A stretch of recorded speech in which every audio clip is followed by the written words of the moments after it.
ntabwo nzajya njya mu kazi nsanga babaye, ntabwo byajya binezeza pe, ntabwo byanumura ku mutima, ahubwo ikaze mubwira uzajya wizera. Ndizera kandi nawe ndakwizera. Mbere na mbere niba ujya wizera ibintu byacu bizaba bizima, sinzi wowe niba ujya ubibona. Ndabibona kandi cyane. Impamvu ngiye ngo ry'abantu zari mbikire, uramutse urimenye gatoya,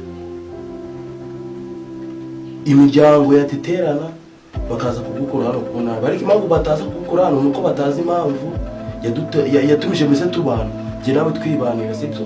Kandi impamvu yatumije tubana nuko njye nagukundaga, nakubitse ibanga ryanjye ngabona uraribitse, mpita mvuga ati wavamo umugore mwiza, ngiye no gusenga mbibajije Imana, ntabwo yatubanye umugore w'isezerano, nubwo twabikoze mu buryo butemewe, ariko ngewe ku ruhande rwanjye numva ko byemewe, numva ko Imana yabyemeye, nzakura umugabo mwiza, so uzambere umugore mwiza.